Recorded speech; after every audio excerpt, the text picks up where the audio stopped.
नमस्कार दोस्तों, अथर्व एजुकेटर के इस YouTube प्लेटफॉर्म पर एक बार पुनः आपका स्वागत है।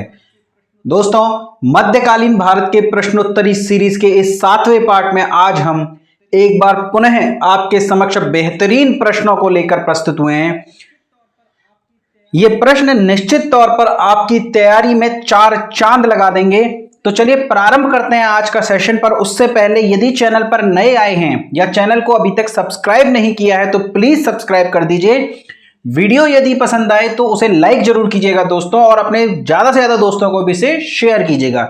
चलिए प्रारंभ करते हैं आज का अपना पहला प्रश्न। और हमारा आज का पहला प्रश्न है कि सुल्तान का कहना था कि खजाना बड़ा होने से अच्छा है लोगों का कल्याण करना, दुखी हृदय से अच्छा है खाली खजाना। यानी ये स्टेटमेंट दिया हुआ है, खजाना बड़ा होने से अच्छा है लोगों का कल्याण करना, दुखी हृदय से अच्छा है खाली खजाना।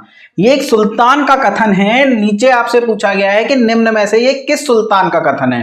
अकबर का, फिरोज शाह तुगलक का, जैनुल आबिदीन का या महाराणा प्रताप का? तो दोस्तों इसका उत्तर हो जाएगा फिरोज शाह तुगलक। फिरोज शाह तुगलक समाज कल्याण को करने के लिए जाना जाता था, परंतु ध्यान रखिएगा उसका जितना भी समाज कल्याण है वो सभी मुस्लिम जनता तक सीमित था। ये एक धर्मांध शासक था दोस्तों। इसके सभी अच्छे कार्य केवल मुसलमानों तक सीमित थे। हिंदू जनता के प्रति यह बहुत हद तक असहिष्णु था। तो इसका स्टेटमेंट है खजाना बड़ा होने से अच्छा है लोगों का कल्याण करना। पर ध्यान रखिएगा ये मुस्लिम जनता के बारे में बात कर रहा है। पर आपको ये कथन याद रखना है कि ये कथन किसका है। तो इस कथन का उत्तर हो जाएगा फिरोज शाह तुगलक। चलिए अगला प्रश्न देखते हैं। किस इतिहासकार ने फिरोज शाह तुगलक को दिल्ली का आदर्श सुल्तान कहा है? देखिए एक बार और ये प्रश्न आया था, दिल्ली का आदर्श सुल्तान, और फिरोज शाह तुगलक के लिए प्रश्न आया। पहले चर्चा कर लेते हैं, फिरोज शाह तुगलक को किसने दिल्ली का आदर्श सुल्तान कहा है? बर्नी ने, मलिक मकबूल ने, याहिया बिन अहमद सरहिंदी ने या उतबी ने? तो दोस्तों ध्यान रखिएगा कि जो भी इतिहासकार जिस शासक के काल में जीवनी लिखता है उसकी प्रशंसा उस समय करने की वो बखूबी प्रयास करता है। बाद के इतिहासकार जो होते हैं वो फिर भी कुछ हद तक रियल फैक्ट्स पर बात करते हैं, लेकिन जो दरबारी इतिहासकार होते हैं वे ज्यादातर चाटुकारिता करते हैं। यही हाल बर्नी का भी है।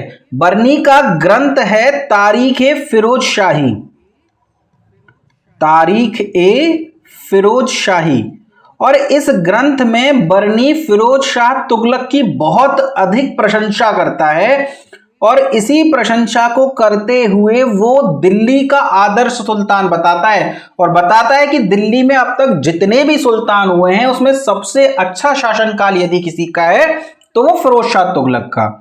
तो अगर आपसे पूछा जाए कि फिरोज शाह तुगलक को दिल्ली का आदर्श सुल्तान किसने कहा, तो बर्नी ने कहा। जबकि यही प्रश्न गुलाम वंश के शासक नासिरुद्दीन महमूद के लिए भी आया था कि नासिरुद्दीन महमूद को दिल्ली का आदर्श सुल्तान किसने कहा। अब देखिए ये नासिरुद्दीन महमूद तो खुद बलबन के हाथों की कठपुतली था, बलबन का दामाद था, और बलबन को उसने नायाब ममलात का पद दिया था। भले ही सुल्तान नासिरुद्दीन महमूद था पर सल्तनत की समस्त शक्तियों का प्रयोग बलबन कर रहा था।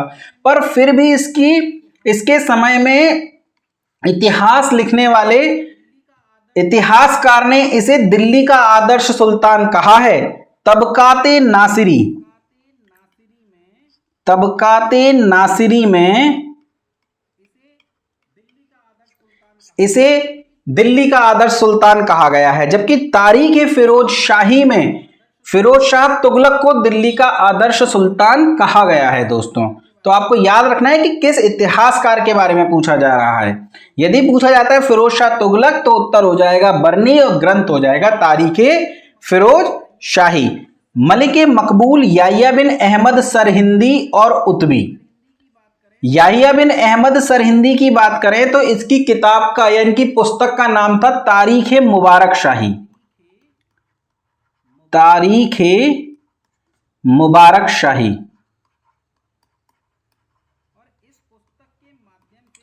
और इस पुस्तक के माध्यम से याह्या बिन अहमद सरहिंदी ने लोदी वंश की या लोदी काल की जानकारी दी है। लोदी वंश की जानकारी। तो अगर आपसे पूछा जाए कि तारीख मुबारक शाही के लेखक कौन है तो उत्तर हो जाएगा याह्या बिन सरहिंदी। मलिक मकबूल की बात करें तो यह फिरोज शाह तुगलक का वजीर था। आगे इसके बारे में विस्तार से चर्चा करेंगे। फिरोज शाह तुगलक का वजीर था मलिक मकबूल। चलिए हम अपना अगला प्रश्न देखते हैं दोस्तों, और हमारा अगला प्रश्न है, किस इतिहासकार ने फिरोज शाह तुगलक को सल्तनत काल का अकबर कहा है? यदि बात की जाए कि किसने इन्हें दिल्ली का आदर्श सुल्तान कहा है तो उत्तर हो जाएगा बर्नी। पर यदि पूछ लिया जाए कि फिरोज शाह तुगलक को सल्तनत काल का अकबर किसने कहा है तो ऑप्शन देख लेते हैं पहले। हेनरी इलियट, एडवर्ड टाइम्स, रोमिला थापर या हेनरी बेबरीज। तो दोस्तों इसमें उत्तर हो जाएगा हेनरी इलियट। दो इतिहासकार हैं, एक का नाम है इलियट एंड एल्फिंस्टन, दूसरे हैं एल्फिंस्टन। इन दोनों ने ही फिरोज शाह तुगलक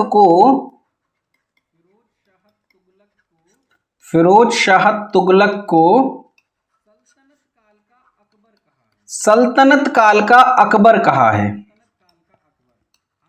सल्तनत काल का अकबर। हालांकि देखिए ये जो कह रहे हैं ये फिरोज शाह तुगलक के द्वारा किए गए सामाजिक कल्याण कार्यों की वजह से कह रहे हैं, पर ये कितना गलत हो जाएगा। अकबर ने बिना धार्मिक भेदभाव किए अपने समाज कल्याण के कार्य किए थे, जबकि फिरोज शाह तुगलक के द्वारा किए गए समाज कल्याण के कार्य धर्म विशेष के लोगों के लिए थे। दूसरे धर्म के प्रति उसके इन कार्यों में समाज कल्याण में कोई स्थान नहीं था। जबकि बात की जाए अकबर की तो एक कर होता है जजिया, जो कि गैर मुस्लिमों से लिया जाता है। गैर मुस्लिमों से लिया जाने वाला कर,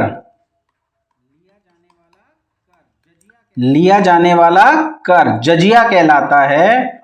और इस कर को अकबर ने समाप्त कर दिया था। अकबर ने समाप्त किया था। उसने कहा था कि धर्म के नाम पर कोई कर नहीं लिया जाना चाहिए जनता से, जो आप हिंदुओं से, वैसे सभी गैर मुस्लिमों से लिया जाता था, पर विशेषता बात करें हिंदुओं की, क्योंकि भारत में हिंदू ही सर्वाधिक थे। तो उसका कहना था कि धर्म के नाम पर कर नहीं लिया जाएगा और हिंदुओं से लिए जाने वाले जजिया कर को समाप्त कर दिया। जबकि फिरोज शाह तुगलक ने जजिया को समाप्त ही नहीं करा, बल्कि जजिया ब्राह्मणों से नहीं लिया जाता था, इसने ब्राह्मणों से भी जजिया वसूला। ब्राह्मणों से भी जजिया वसूला।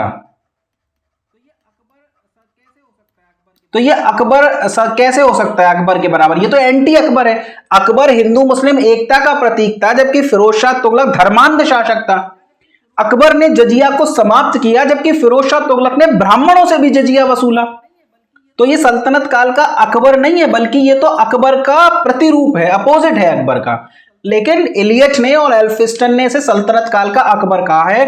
तो यदि हमसे पूछा जाए कि सल्तनत काल का अकबर किसे कहा जाता है तो उत्तर हो जाएगा फिरोज शाह तुगलक को। किसने कहा है तो इलियट ने और एल्फिंस्टन ने।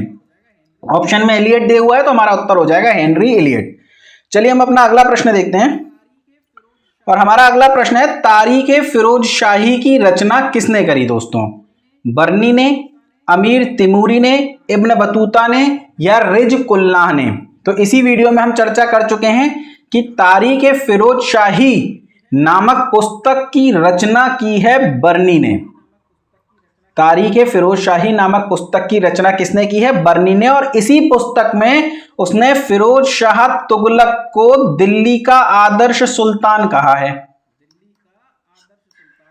दिल्ली का आदर्श सुल्तान। और फिरोज शाह तुगलक के सभी कार्यों की जानकारी भी हमें किसी पुस्तक से यदि मिलती है तो वो पुस्तक है बर्नी के द्वारा लिखी हुई तारीख फिरोज शाही।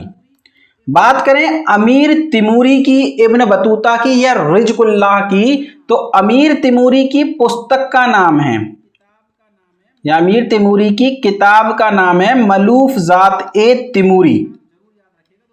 ये पुस्तकों के नाम जरूर याद रखिएगा दोस्तों। अब तक मैं कई पुस्तकों के नाम आपको बता चुका हूं, एक बार हम लास्ट में पूरी लिस्ट एक साथ पढ़ेंगे, रिवीजन करेंगे, लेकिन ध्यान रखिएगा मलूफ-ज़ाते तिमूरी के लेखक हैं अमीर तिमूरी।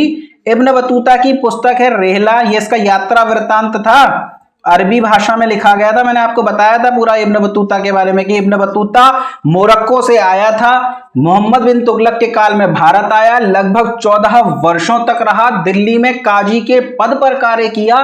मोहम्मद बिन तुगलक ने इसे अपना राजदूत बनाकर चीन भेजा, पर यह कभी चीन पहुंचा नहीं। और इब्न बतूता की पुस्तक का नाम है रेहला, जो अरबी भाषा में लिखी गई है। ये सब बातें हम चर्चा कर चुके हैं। बात करें रिज़्कुल्लाह की, तो रिज़्कुल्लाह की पुस्तक का नाम है वाक़ियाए मुश्ताकी।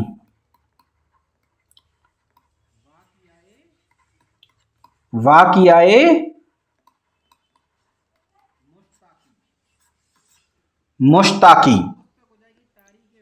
तो बर्नी की पुस्तक हो जाएगी तारीख फिरोज शाही, अमीर तिमूरी की पुस्तक हो जाएगी मलूफ-ज़ाते तिमूरी, इब्न बतूता की पुस्तक का नाम है रेहला और रिज़्कुल्लाह की पुस्तक है वाक़ियाए मुश्ताकी। चलिए अगला प्रश्न देखते हैं। फिरोज शाह तुगलक का मूल नाम क्या था? अली गुरशप, बहाउद्दीन खां, ज़ौना खां और कमालुद्दीन। अली गुरशप, बहाउद्दीन खां, ज़ौना खां और कमालुद्दीन। फिरोज शाह तुगलक के मूल नाम के बारे में पूछा जा रहा है दोस्तों, इसका उत्तर हो जाएगा कमालुद्दीन। यानी फिरोज शाह तुगलक का मूल नाम था कमालुद्दीन। यदि बात करें अली गुरशप की, तो यह अलाउद्दीन खिलजी का मूल नाम था। अलाउद्दीन खिलजी का मूल नाम। बहाउद्दीन खां की बात करें तो यह बलबन का मूल नाम था। यदि ज़ौना खां की बात करें तो यह मोहम्मद बिन तुगलक का मूल नाम था।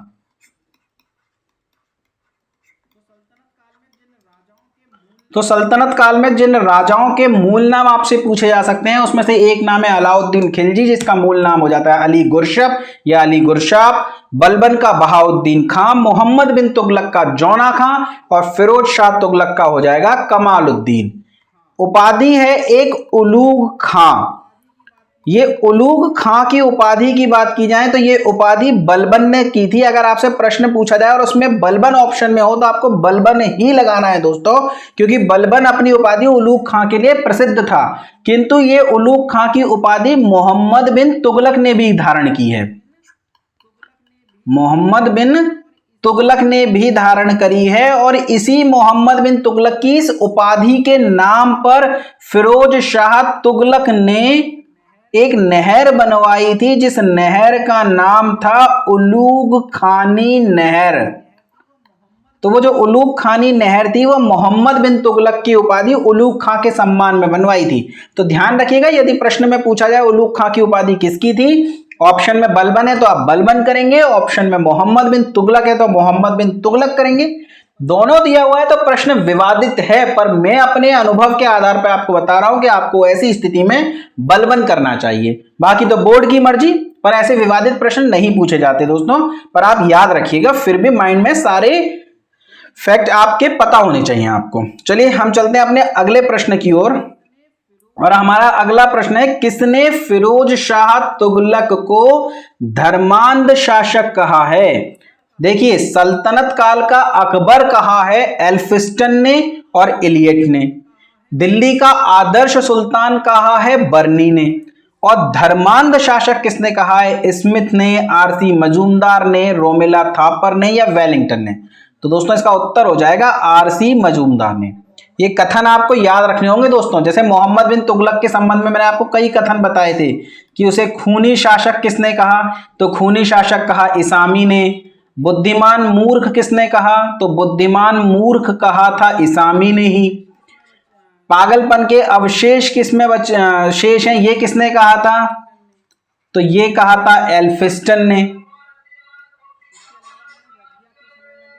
इसके अलावा हमने रजिया के समय में भी बताया था कि रजिया यदि स्त्री न होती तो बहुत अच्छी शासिका होती। इस तरह के कई कथनों पर हम चर्चा कर चुके हैं। अलाउद्दीन खिलजी के संबंध में मैंने ईश्वरी प्रसाद का कथन आपको बताया था कि अलाउद्दीन खिलजी न्याय के समय अपने संबंधियों और भाई बंधुओं की भी परवाह नहीं करता था।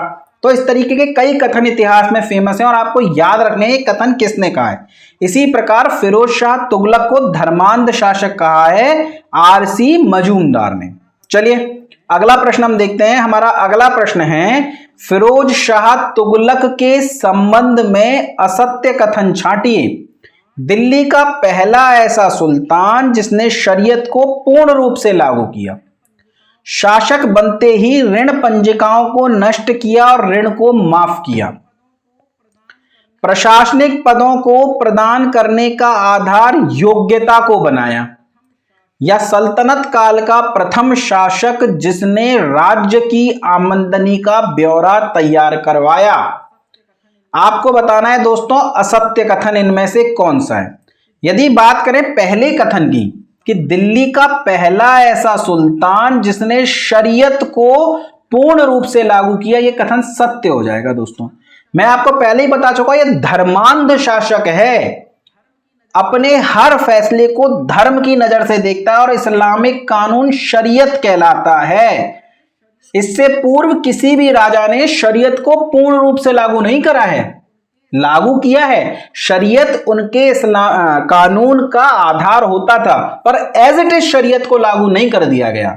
लेकिन फिरोज शाह तुगलक ने शरीयत कानून को या इस्लामिक कानून को शब्दशः लागू कर दिया, यानी शरीयत में लिखे हुए बातों के विरुद्ध फिरोज शाह तुगलक नहीं जाता था और ना ही अपने सल्तनत में किसी को जाने देता था। शरीयत के विरुद्ध कोई भी कार्य अपराध कहलाता था, स्ट्रिक्टली सजा दी जाती थी। तो यह कथन सही हो जाएगा दोस्तों। शासक बनते ही ऋण पंजिकाओं को नष्ट किया और ऋण को माफ किया, यह कथन भी सही है दोस्तों। इसका एक वजीर था मलिक ए मकबूल। मलिक ए मकबूल, इस वजीर को आर्थिक सुधारों के लिए जाना जाता है, यानी फिरोज शाह तुगलक ने जो भी आर्थिक सुधार किए हैं वो वास्तव में मलिक ए मकबूल के द्वारा किए गए आर्थिक सुधार थे। जब फिरोज शाह तुगलक सुल्तान बना तो इस मलिक ए मकबूल ने उसे सलाह दी कि मोहम्मद बिन तुगलक के काल में काफी आर्थिक रूप से हमें सल्तनत को हानि हुई है और बहुत सा ऋण बढ़ गया है इस देश की जनता के पास, और यदि हम ऋण वसूलने जाएंगे तो ये जनता विद्रोह कर देगी। और चूंकि आप अभी अभी शासक बने हो, आपने अपने पैर अभी सल्तनत पर जमाए नहीं है, गद्दी पर आपकी पकड़ अभी उतनी मजबूत नहीं हुई, क्योंकि मोहम्मद शाह तुगलक का पुत्र नहीं था बल्कि चचेरा भाई था, तो अभी अभी उसके पकड़ मजबूत हुई नहीं है उतनी ज्यादा। तो इस मलिक मकबूल ने इसे सलाह दी कि आप ये लोन माफ कर दो जनता का। सल्तनत को आर्थिक रूप से हानि अवश्य होगी पर दूसरे तरीकों से नए कर लगा करके हम इस हानि को सेट ऑफ कर लेंगे, और आप ऐसे लोन इस तरीके से माफ मत करो कि किसान की सांस अटकी रहे कि आज तो माफ कर दिया कल को वसूल लेंगे। आप तो ये जो ऋण पंजिकाएं हैं जिनमें लोन या ऋण के बारे में लिखे हुए हैं दस्तावेज हैं, इन्हें ही नष्ट कर दो, यानी भविष्य में भी किसी के द्वारा इन लोन को वापस लेने की संभावना ही ना बचे, यानी किसान और जनता पूर्ण रूप से ऋण मुक्त महसूस करे अपने आप को।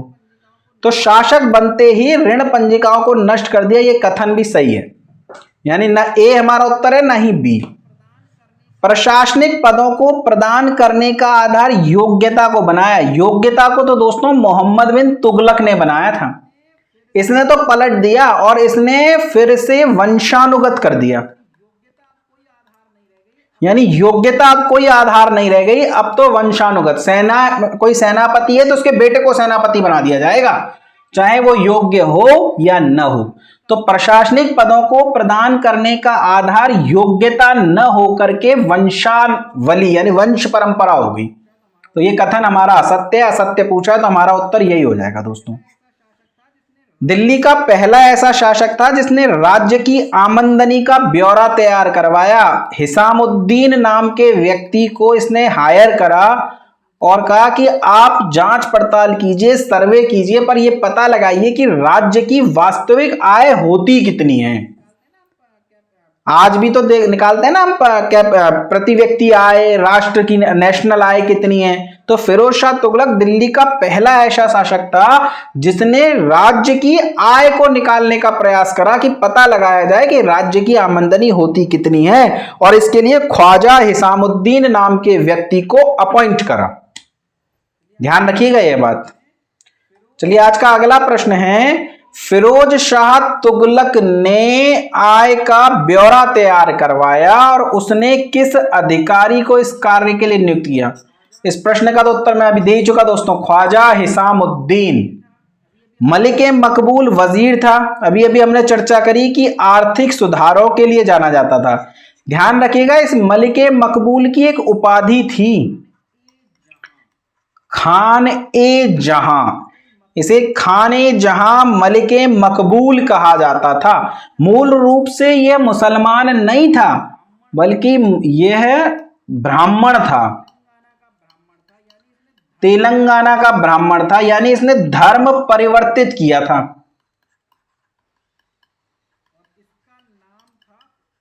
और इसका नाम था कुकनू, असली नाम।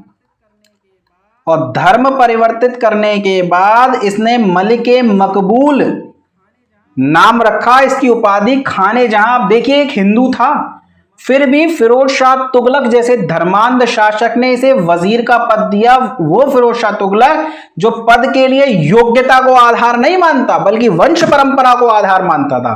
इसका मतलब ये वजीर फिरोज शाह तुगलक के लिए भी कितना फायदे का सौदा सिद्ध हुआ था। तो अगर आपसे पूछा जाए कि फिरोज शाह तुगलक के वजीर का नाम क्या था, तो मलिक मकबूल, उपाधि खाने जहां, मूल रूप से तेलंगाना का ब्राह्मण था, असली नाम था कुकनू। मलिक गाजी शहना, इसके ऊपर चर्चा करेंगे दोस्तों हम, पर अभी नहीं, इसी वीडियो में करेंगे, पर आगे करेंगे। याह्या बिन अहमद सरहिंदी, हम बात कर चुके हैं याह्या बिन अहमद सरहिंदी के बारे में कि इनकी पुस्तक का नाम था तारीख फिरोज शाही।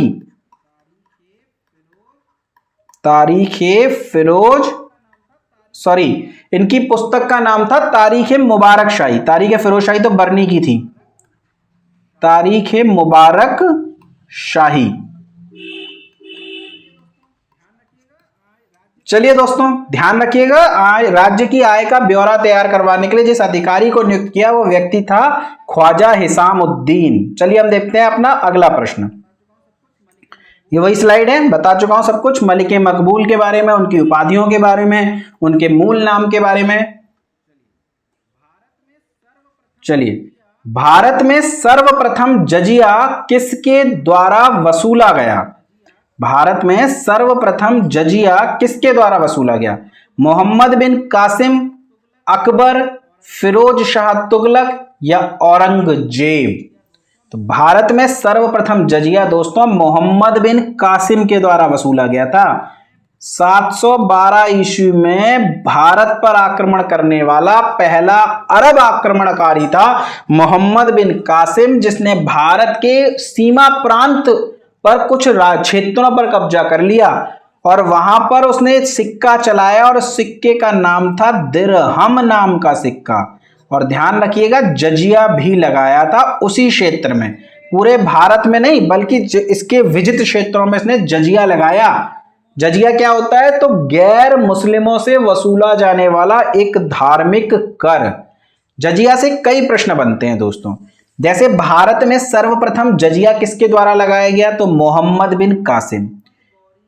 फिर उसके बाद मोहम्मद गौरी, कुतुबुद्दीन ऐबक, बलबन, खिलजी वंश सभी में लगा रहा जजिया, यहां तक कि गयासुद्दीन तुगलक, मोहम्मद बिन तुगलक, किसी ने इस जजिया को नहीं हटाया। बात जब फिरोज शाह तुगलक की आई तो फिरोज शाह तुगलक ने ब्राह्मणों से भी जजिया वसूला। ब्राह्मणों पर जजिया नहीं लगता था, ब्राह्मणों से भी जजिया वसूला। अब ब्राह्मणों पर जजिया क्यों नहीं लगता था दोस्तों, ब्राह्मणों पर इसलिए जजिया नहीं लगता था क्योंकि मुस्लिम शासकों को भय था कि हिंदू जनता ब्राह्मणों की बहुत इज्जत करती है और यदि ब्राह्मणों से कर लिया गया तो ये जनता विद्रोह कर देगी, इन पर खुद पर कितना भी अत्याचार कर लो ये उफ नहीं करेंगी, पर यदि ब्राह्मणों से कर वसूला तो ये जनता विद्रोह कर देगी। यह सोचकर कभी ब्राह्मणों पर जजिया नहीं लगाया गया। पर फिरोज शाह तुगलक पहला ऐसा सुल्तान था जिसने ब्राह्मणों से भी जजिया वसूल लिया। बात करें अकबर की तो अकबर ने 1564 में जजिया समाप्त कर दिया, जबकि 1679 में औरंगजेब ने पुनः जजिया लगा दिया। और औरंगजेब के उपरांत फारुखसियर जब बना राजा तो फारुखसियर ने पहले तो जजिया लगाया और फिर जजिया को समाप्त भी कर दिया। तो प्रश्न पूछा जाए कि ऐसा कौन सा मुगल बादशाह है जिसने पहले जजिया लगाया और फिर जजिया को समाप्त कर दिया, तो उत्तर हो जाएगा दोस्तों फारुखसियर। और अंततः जब मोहम्मद शाह रंगीला राजा बना या बादशाह बना तो उसने भारत से जजिया को समाप्त कर दिया और अंतिम रूप से भारत से जजिया समाप्त हो गया हमेशा के लिए। तो पूछा जाए किस मुगल बादशाह ने जजिया को समाप्त कर दिया, तो मोहम्मद शाह रंगीला। ये जजिया के ऊपर बनने वाले सभी प्रश्नों को दोस्तों मैंने यहां लिख दिया है, ये बहुत इंपॉर्टेंट स्लाइड है, ध्यान रखिएगा। जजिया से इससे बाहर कोई भी प्रश्न बनने की कोई संभावना नहीं है दोस्तों, तो आप इस स्लाइड को अच्छे से पढ़िएगा। जजिया एक प्रकार का धार्मिक कर है जो मुसलमान राज्य में रहने वाली गैर मुस्लिम जनता से वसूला जाता था। 712 में मोहम्मद बिन कासिम के द्वारा जजिया वसूला गया। ब्राह्मणों से सर्वप्रथम जजिया फिरोज शाह तुगलक के काल में वसूला गया। 1564 ईस्वी में अकबर ने इस जजिया को समाप्त कर दिया, जबकि औरंगजेब ने 1679 में इस जजिया को पुनः लगा दिया। यानी कि बात की जाए कि जहांगीर और शाहजहां ये दो ऐसे मुगल बादशाह थे जिनके काल में जजिया नहीं था। अकबर के काल में जजिया था, अकबर ने समाप्त किया, लेकिन जहांगीर के काल में न जजिया था न कभी समाप्त करने की नौबत आई। इसी प्रकार शाहजहां के काल में भी जजिया नहीं था। जब औरंगजेब बादशाह बना तो जजिया तो था ही नहीं, पर उसने जजिया दोबारा लगा दिया, तो औरंगजेब ने भी वसूला। पर महत्वपूर्ण मुगल बादशाहों में जहांगीर और शाहजहां दो ऐसे बादशाह हैं जिन्होंने कभी जजिया नहीं वसूला। बात की जाए फारुखसियर की तो उसने जजिया को पहले समाप्त कर दिया और फिर दोबारा लगा दिया। और मोहम्मद शाह रंगीला ने फाइनली, इस स्लाइड मैंने ऊपर नीचे हो गई है, मोहम्मद शाह रंगीला ने फाइनली जजिया को हमेशा के लिए समाप्त कर दिया। दोस्तों ये सभी प्रश्न हैं अपने आप में। अगर आपसे पूछा जाए कि कश्मीर में जजिया किसने समाप्त किया था, तो अकबर से पूर्व लोधी काल में कश्मीर में जैनुल आबिदीन का शासन था और इस जैनुल आबिदीन ने जजिया समाप्त कर दिया। और जजिया समाप्त करने के कारण ही इसे कश्मीर का अकबर कहा जाता है। तो आपसे प्रश्न पूछे कश्मीर का अकबर किसे कहते हैं, तो जैनुल आबिदीन को कहते हैं दोस्तों। इसी प्रकार दक्षिण भारत में जजिया समाप्त किया था हसन गंगू ने। अलाउद्दीन बहमन शाह के नाम से गद्दी पर बैठा हसन गंगू, और इस हसन गंगू ने दक्षिण भारत में जजिया को समाप्त कर दिया। दोस्तों तो ये जजिया से बनने वाले सभी प्रश्न हैं, मुझे उम्मीद है आपने इन्हें जरूर नोट करा होगा दोस्तों। और यदि किसी ने नोट नहीं करा तो इसका स्क्रीनशॉट जरूर लेकर रख ले और बाद में इस वीडियो के बाद उसे अच्छे से नोट कर ले। चलिए हम देखते हैं अपना अगला प्रश्न, और हमारा अगला प्रश्न है फिरोज शाह तुगलक के बारे में असत्य कथन बताइए। सिंचाई पर कर लगाने वाला दिल्ली का पहला सुल्तान, जागीरदारी प्रथा को पुनः प्रारंभ किया, सैनिकों का पद वंशानुगत किया, उपर्युक्त सभी कथन सत्य हैं। तो बात करें पहले स्टेटमेंट की तो ये स्टेटमेंट ठीक है दोस्तों। सिंचाई पर कर लगाने वाला दिल्ली का पहला सुल्तान फिरोज शाह तुगलक था। इसने हर्ब ए शर्ब नाम का एक कर लगाया जो सिंचाई पर लगता था।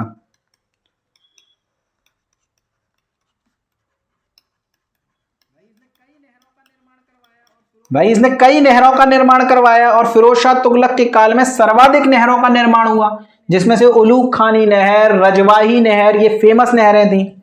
तो लोग इनसे पानी इस्तेमाल करते थे अपने खेतों में सिंचाई करने के लिए और बदले में कर देते थे और उस कर को कहा जाता था हर्ब ए शर्ब। तो इस नाम से सिंचाई से पहली बार यदि किसी ने कर वसूला तो वो फिरोज शाह तुगलक ही था।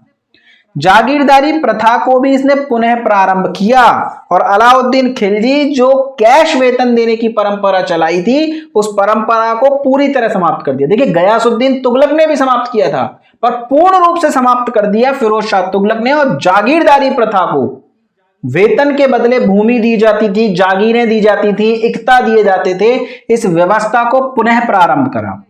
सैनिकों का पद वंशानुगत किया, यह भी ठीक है दोस्तों। योग्यता के स्थान पर वंश क्रम को इसने महत्वपूर्ण बना दिया, यानी सैनिकों का पद भी वंशानुगत हो गया।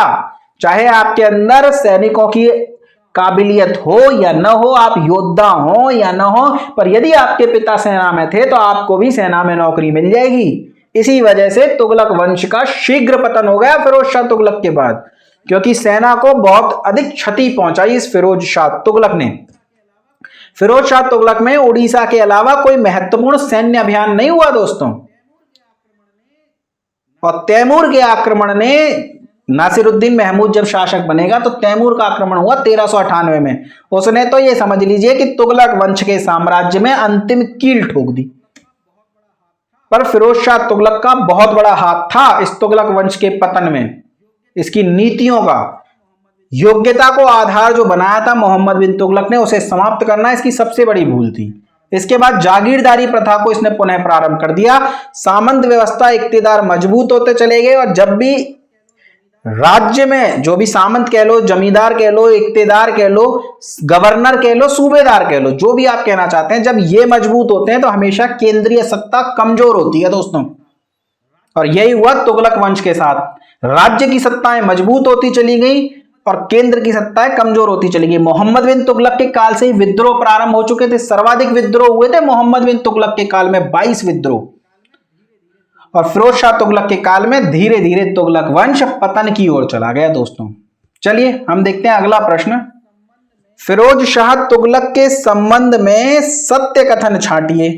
फिरोज शाह तुगलक द्वारा इतलाक प्रथा प्रारंभ की गई। फिरोज शाह तुगलक द्वारा खुतबे की प्रथा में परिवर्तन किया गया।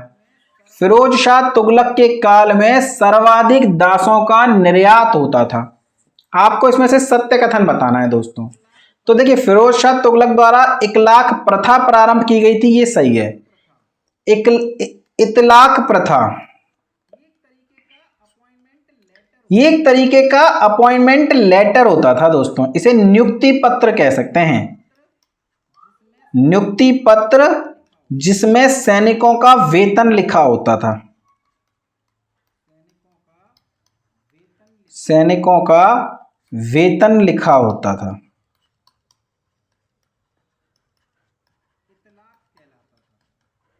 इतलाक कहलाता था।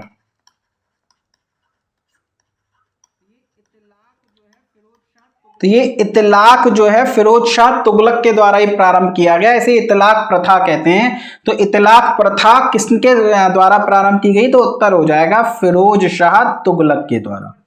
खुतबे की प्रथा में परिवर्तन किया गया, ये भी सत्य है दोस्तों। खुतबा प्रार्थना होती है एक प्रकार की, और इस प्रार्थना को मस्जिद से पढ़ा जाता है मौलवियों के द्वारा। जब वो प्रार्थना करते हैं तो उस प्रार्थना में तात्कालीन सुल्तानों का नाम पढ़ा जाता है। जो भी उस वर्तमान में सुल्तान होता है उसका नाम पढ़ा जाता है।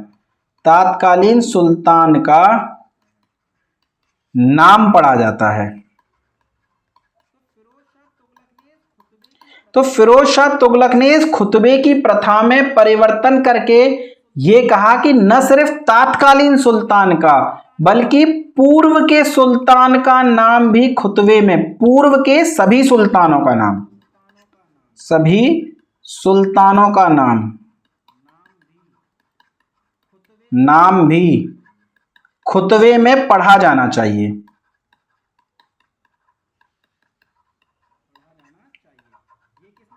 पढ़ा जाना चाहिए। ये किसने कहा? ये कहा फिरोज शाह तुगलक ने, FST के अनुसार।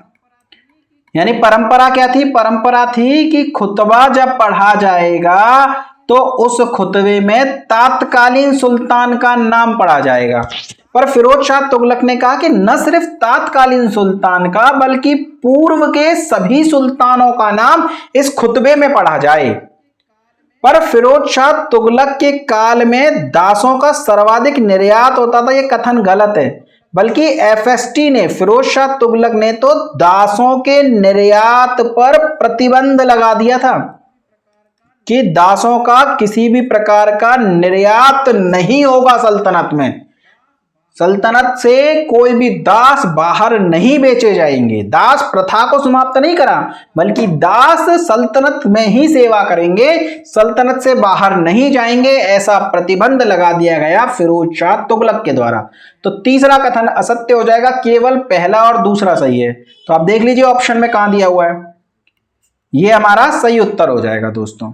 चलिए अगला प्रश्न देखते हैं। और अगला प्रश्न ये दिया हुआ है, तलाक प्रथा, खुतबे की प्रथा में परिवर्तन, वही सब कुछ है जो मैं बता चुका हूं दोस्तों।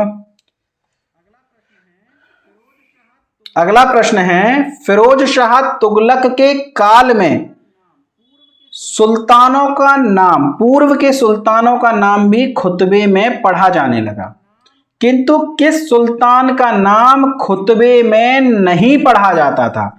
यानी फिरोज शाह तुगलक ने जो परंपरा बनाई थी कि पूर्व के सुल्तानों का नाम भी खुतबे में पढ़ा जाएगा, उसका एक अपवाद था। उसने उस सुल्तान का नाम खुतबे में नहीं पढ़ने दिया। निम्न में से वह कौन था? कुतुबुद्दीन ऐबक, अलाउद्दीन खिलजी, गयासुद्दीन तुगलक और मोहम्मद बिन तुगलक। तो दोस्तों इसका उत्तर हो जाएगा कुतुबुद्दीन ऐबक। फिरोज शाह तुगलक ने इल्तुतमिश और उसके बाद जो भी सुल्तान बने, यहां तक कि रुकनुद्दीन फिरोज शाह, आराम शाह जैसे नाम मात्र के सुल्तानों का नाम भी खुतबे में पढ़ा जाता था, किंतु कुतुबुद्दीन ऐबक का नाम खुतबे में नहीं पढ़ा जाता था। इसका क्या कारण है? क्योंकि फिरोज शाह तुगलक कहता था कि कुतुबुद्दीन ऐबक सुल्तान था ही नहीं। इवन वो स्वयं को सुल्तान कहता भी नहीं था, वो सिपह सालार कहता था अपने आप को। क्यों? क्योंकि वो एक गुलाम था और गुलाम कभी सुल्तान नहीं बन सकता। तो जब प्रश्न पूछा गया कि भाई इल्तुतमिश भी तो गुलाम था, ये तो गुलाम का गुलाम था, डबल गुलाम कह लो, कुतुबुद्दीन ऐबक का गुलाम था ये तो, और बलबन भी तो गुलाम था। तो उत्तर मिला कि इल्तुतमिश जब गद्दी पर बैठा तब गुलाम नहीं था। इसी प्रकार जब बलबन गद्दी पर बैठा तब भी गुलाम नहीं था, किंतु कुतुबुद्दीन ऐबक 1206 में जब गद्दी पर बैठा उस समय गुलाम था।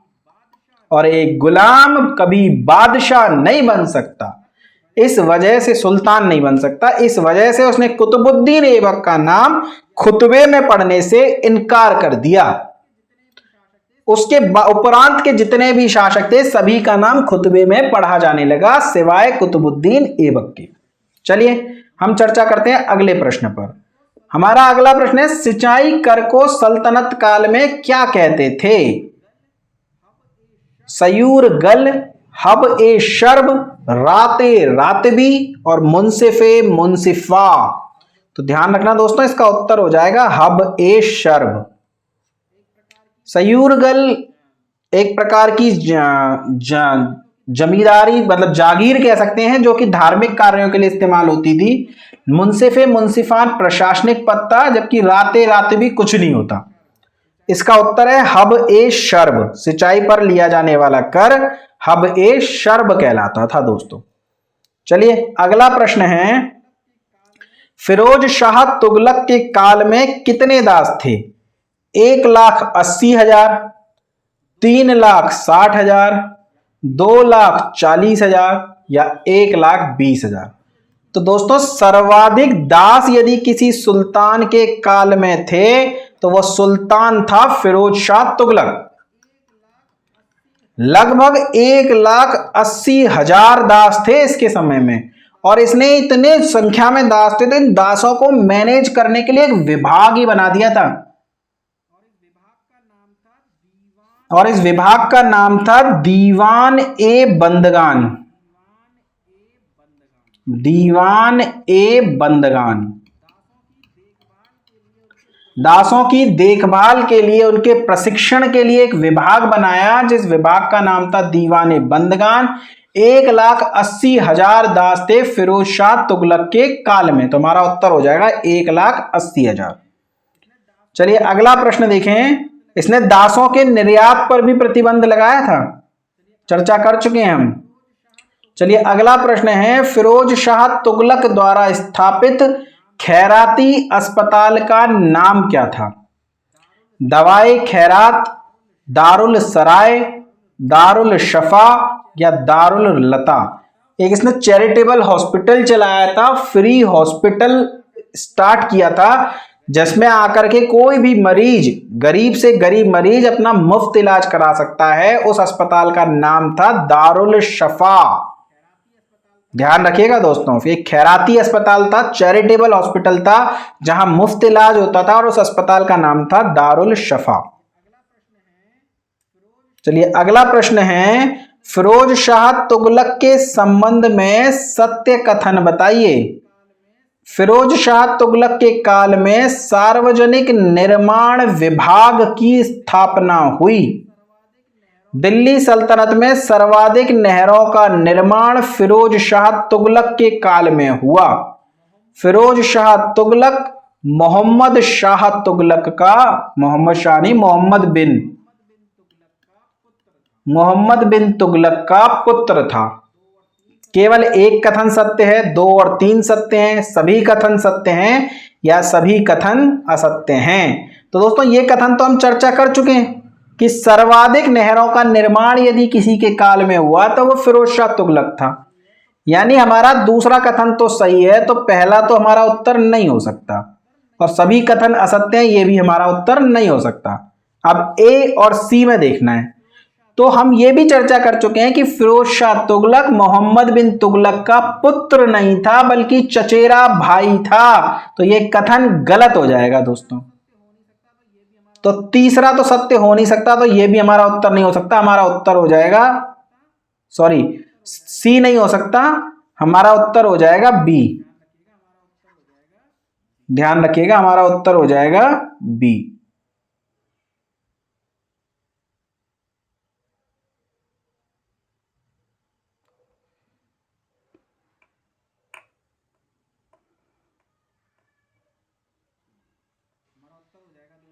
चलिए हमारा उत्तर हो जाएगा दोस्तों बी। यानी केवल नहीं, इसमें मैंने कुछ ऑप्शंस में कुछ मिस्टेक है दोस्तों, 1 मिनट रुकिए। तीसरा हमारा कथन गलत है ना, हमसे पूछा है सत्य कथन। तो फिरोज शाह तुगलक मोहम्मद बिन तुगलक का पुत्र था, ये कथन गलत है दोस्तों। तो ये भी उत्तर नहीं हो सकता इसका। इसमें एक ऑप्शन होना चाहिए, 1 और 2 कथन सत्य हैं। ये इसका उत्तर होगा दोस्तों, टाइपिंग एरर है इसमें। कथन 1 और 2 सत्य हैं, ये इसका उत्तर होगा दोस्तों। ठीक है, इसको सही कर लीजिएगा, इनमें से कोई भी इसका सही उत्तर नहीं है। चलिए अगला प्रश्न देखते हैं। और अगला प्रश्न है, मोहम्मद फिरोज शाह तुगलक का मुख्य वास्तुकार कौन था? ईसा खां, मलिक गाजी सहना, अब्दुल हामिद लाहौरी या ग्यास बेग। तो दोस्तों फिरोज शाह तुगलक ने स्थापत्य कला में बहुत सारे कार्य किए थे। जिस प्रकार शाहजहां को स्थापत्य कला के लिए जाना जाता है मुगल काल में, उसी प्रकार शाहजहां के बराबर तो याद नहीं किया जाता, पर दिल्ली सल्तनत में यदि स्थापत्य कला में किसी ने सर्वाधिक कार्य किया है दोस्तों, तो वह था फिरोज शाह तुगलक। इसने कई नगर बसाए हैं, जैसे कि फतेहाबाद, फिरोजाबाद, जौनपुर, फिरोजपुर,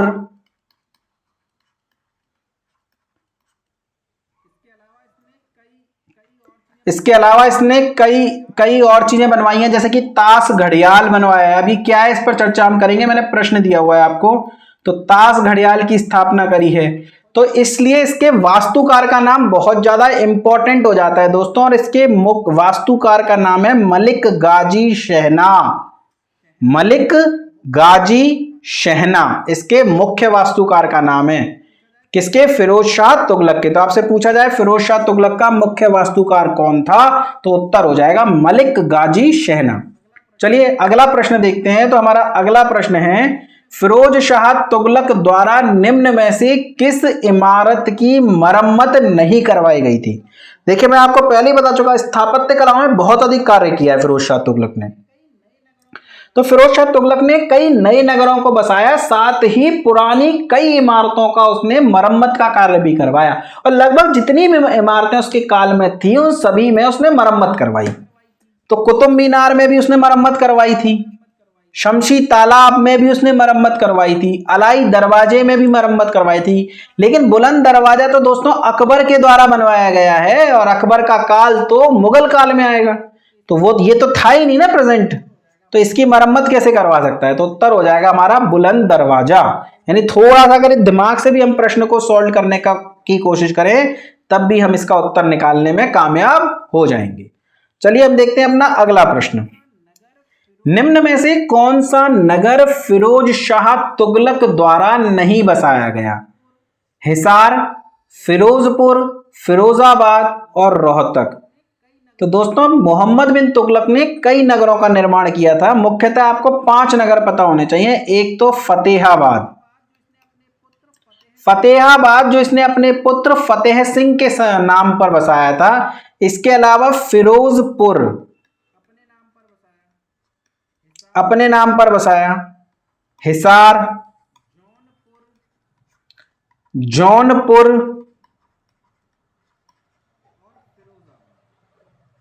और फिरोजाबाद, ये 5 नगर बसाए थे दोस्तों फिरोज शाह तुगलक ने।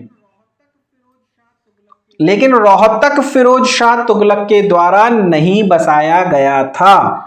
दोस्तों मैं आपसे एक चर्चा करना चाहता हूं, मैंने पिछले वीडियो में पढ़ाया तो सही था, लिखाया भी आपको सही था, लेकिन जब मैंने आपको स्लाइड दी थी तो उस स्लाइड में कुछ ऊपर नीचे हो गया था कार्यक्रम। तो मैं चाहता हूं कि अगर कहीं आपने मेरे वीडियो ना सुना हो, केवल स्लाइड देखी हो, तो आपसे किसी भी प्रकार की कुछ प्रॉब्लम ना हो जाए, इसलिए मैं दिल्ली के नगरों पर कुछ चर्चा दोबारा से कर लेना चाहता हूं। दिल्ली के 5 प्रमुख नगर हुए हैं दोस्तों, एक बार हेडिंग लगा लीजिए यहां पर।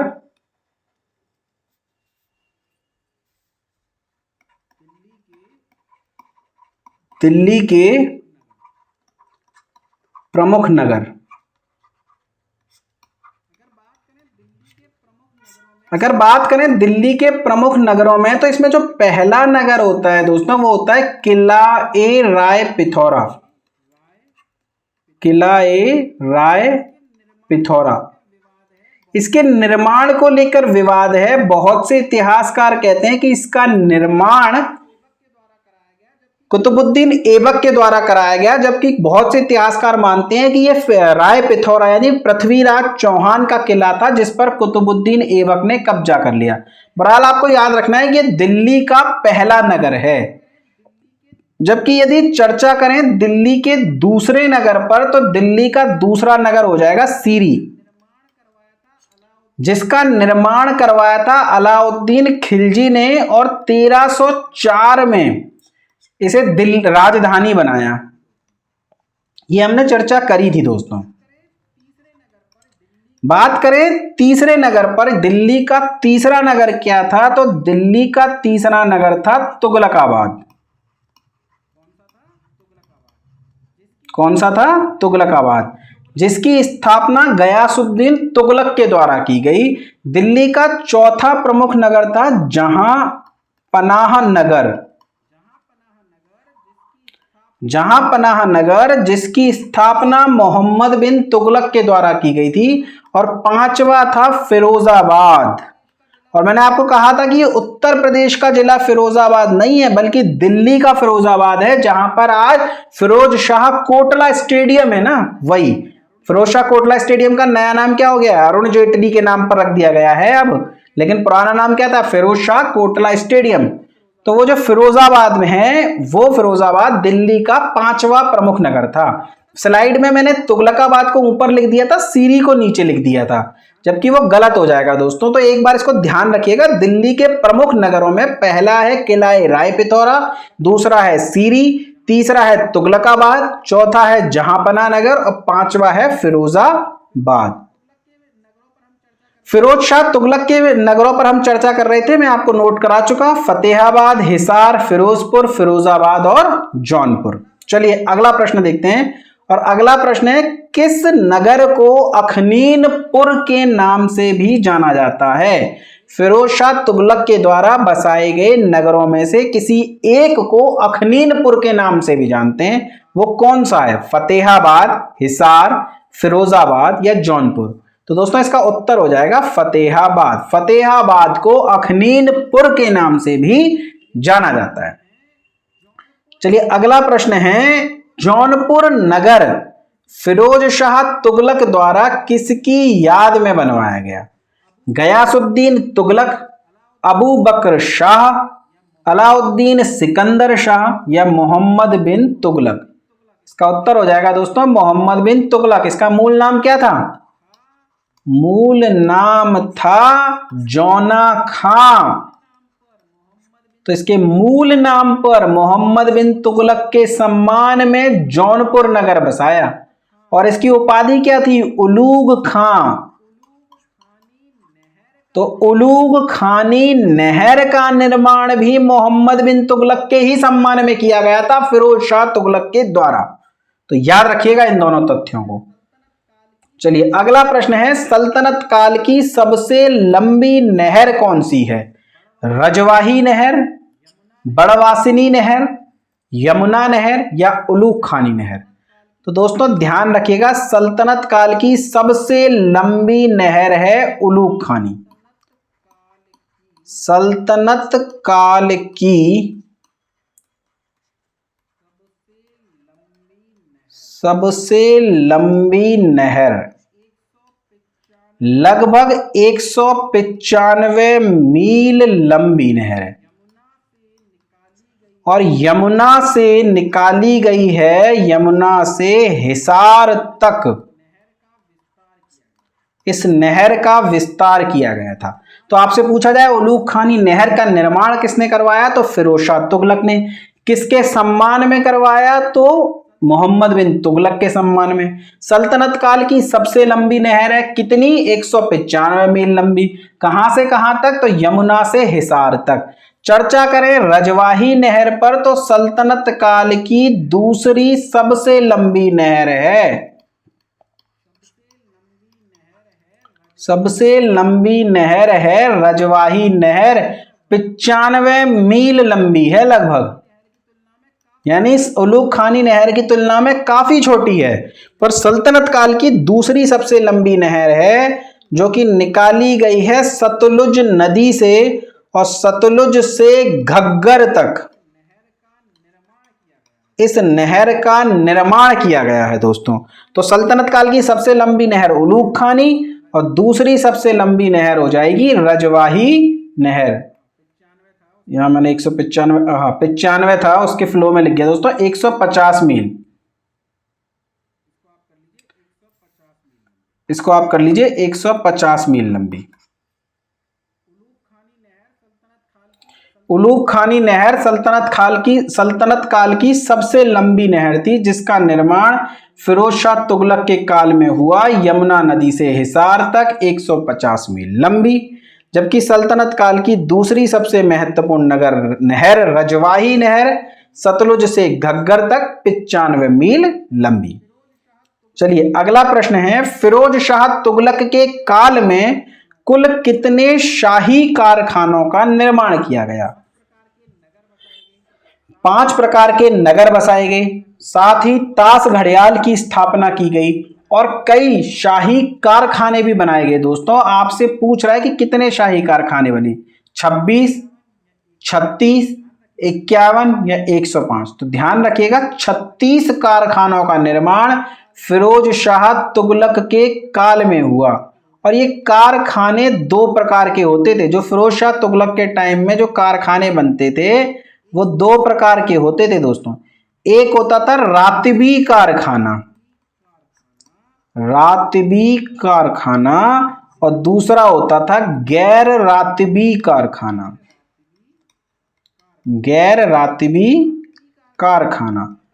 रातबी कारखाना वो होता था जहां पर नियमित कर्मचारी रखे जाते थे, परमानेंट एम्प्लॉय, नियमित कर्मचारी रखे जाते थे। जबकि गैर रातबी कारखाना होता था जहां जो अनियमित कर्मचारियों द्वारा संचालित होता था, कॉन्ट्रेक्चुअल बेस पर एम्प्लॉय रखे जाते थे।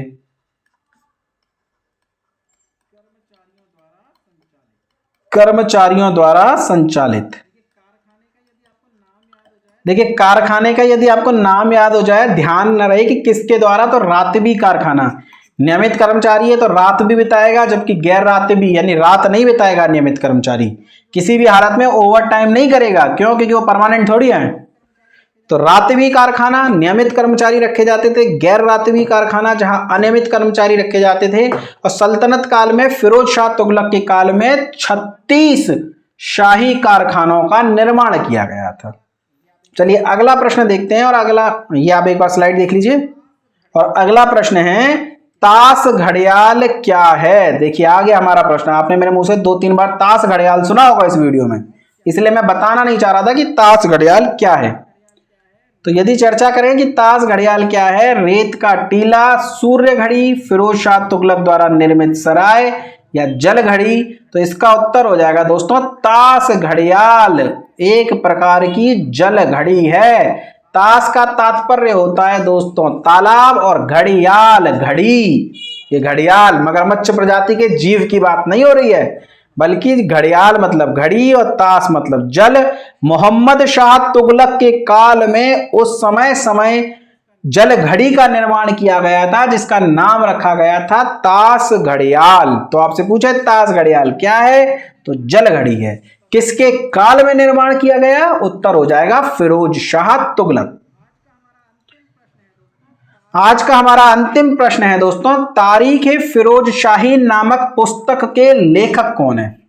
शमसे सिराज अफीक, याह्या बिन अहमद सर हिंदी, करम शाह, या अमीर तिमूरी। अब देखिए आपको ऐसा लगेगा ये प्रश्न गलत कर दिया, जिसे आता होगा वो तो बता देगा, पर जिसने ये प्रश्न नहीं पढ़ा होगा वो कहेगा कि देखो तारीख फिरोज शाही के लेखक है बरनी, और बरनी ऑप्शन में दिया ही नहीं है, तो यह प्रश्न गलत है। यह प्रश्न गलत नहीं है दोस्तों। फिरोज शाह तुगलक के काल में तारीख फिरोज शाही के नाम से 2 पुस्तकें लिखी गई थी। एक पुस्तक लिखी थी बरनी ने, और दूसरी पुस्तक लिखी थी शमशे सिराज अफीक ने। तो यदि ऑप्शन में दोनों हैं तो आपको बरनी ही टिक करना है। ऐसा प्रश्न आएगा नहीं, पर आ जाए तो आप बरनी टिक करके चलिएगा, क्योंकि बरनी बहुत ज्यादा फेमस है अपनी किताब तारीख फिरोज शाही के लिए। पर शमशे सिराज अफीक ने भी तारीख फिरोज शाही के नाम से ही अपनी पुस्तक लिखी है। अब इस प्रश्न में तो ऑप्शन में बरनी है ही नहीं, तो उत्तर हो जाएगा हमारा शमशे सिराज अफीक। बात करें याह्या बिन अहमद सर हिंदी की, तो इनकी पुस्तक का नाम क्या है? कई बार बता दिया इसी वीडियो में, तारीख मुबारक शाही,